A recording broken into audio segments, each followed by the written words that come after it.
With the opportunity to work remotely and support a local NGO, we're heading south from New Orleans to Lake Atitlan, Guatemala. By day 4, we had crossed into Mexico and left the main highway in search of the pre-Colombian settlement of El Sabinito in the hills of Tamaulipas state. We've come up several kilometers. The road just keeps getting worse and worse. A lot of rocks, a lot of grooves.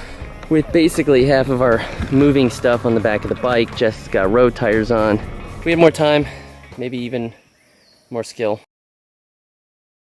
So we're cleaning up the house because we're getting ready to go. We sold the shelving that we had here before. That's all gone. The bed went yesterday. The nightstands went the day before. Closet's cleaned out. TV's still here, but it's gonna go soon. Couch went 2 days ago. This table is going in the next 5 minutes. Somebody came and bought it. All the plants are gone. We're using our camp chairs. All we have left is a coffee table.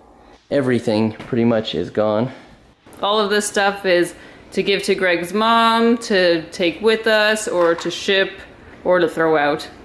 And then pretty soon, even the world map is coming down. The only complication during the days leading to our departure was having to tent the house for fumigation and a puncture in our inflatable mattress. We set out early on a Sunday morning after a coffee with our riding pal Keith. Everything is new again, walking with the permagrin, head so high. I'm back with you and all is right. Shaking on the apple tree, ticking off the honeybees, watch them fly. It's just like we never said goodbye. And you're like a worn out shirt that's soiled with dirt. It was all interstate riding and mostly incidental, except for the remains of an ugly motorcycle crash. I will not let you let. We're only about, 200 kilometers into today.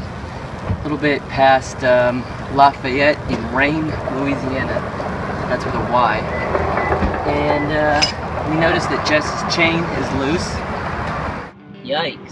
Yeah, yikes. The first couple hours were okay, but then the Louisiana summer heat got brutal. Stopped at a little Fruit stand market. fruit stand market. So we're about 30 miles from the ferry, and this is like one of the most crossed waterways, at least of the country. Something like 6 million people a year or something. So they got a couple ferries that go, and that gets you from Goat Island, and it takes you to Galveston. So now we've got like an hour and a half wait apparently at the ferry. We gotta put some sunscreen on. This is crazy. So it was 30 minutes, not 90, but 30 minutes would have been really bad if they told us it was 15 minutes. So they told us 90, it was 30. I feel like we got lucky somehow. We reached Galveston in the late afternoon, and while Jess is talking about pressing on another hour, I put my foot down and we seek out a hotel.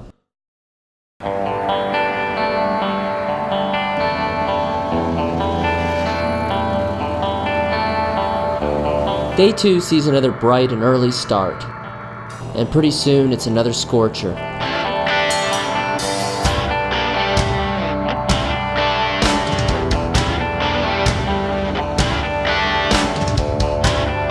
We make our way down the coast to Harlingen, near the border at Brownsville. It's another incident-free day with only one exception. So we had to stop here on this bridge where we are because Gregory lost his little Wunderlicht shield. It had fallen off. He caught it, but now he needs to go into the bag and get the tool to help tighten the thing. And as we were standing here, I noticed there is a alligator in the water. There's his head. The next morning, after wrestling with Jessica's chain again and printing our motorcycle documents, we reach the border. The process is slow but simple enough, and the officials are very friendly. Within minutes of hopping back on our bikes, a man pulls alongside me and warns us about the dangers of traveling in Mexico. We thank him and wish him well, but it's not our first rodeo.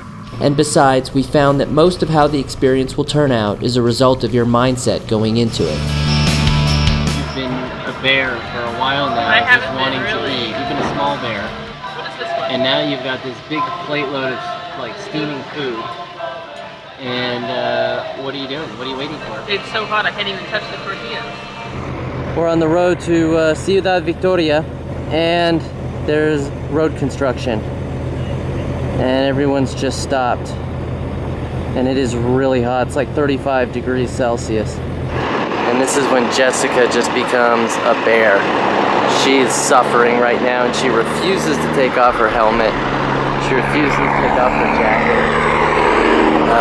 It's just too much effort to do anything. So we're in Ciudad Victoria. This is our queso fundido.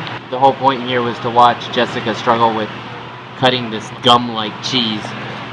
This is like the gum that gets stuck on the bottom of your shoe.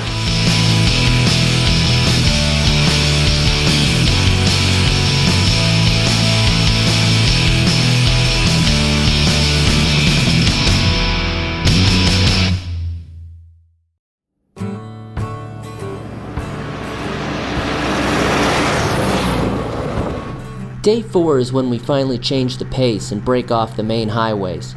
We're looking to visit the ruins of El Sabinito, which it turns out is not so easy to get to, although to be fair, it's not at the top of most bucket lists.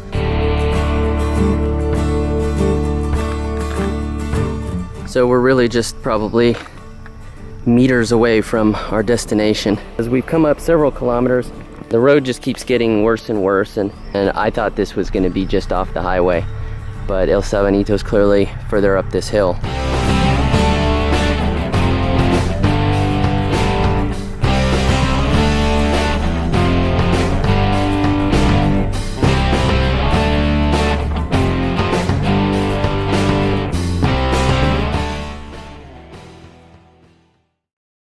Look at this blasphemy that Jessica did. It is so not. If you notice, there's a nice little cloth for my helmet, so it isn't sitting on the floor.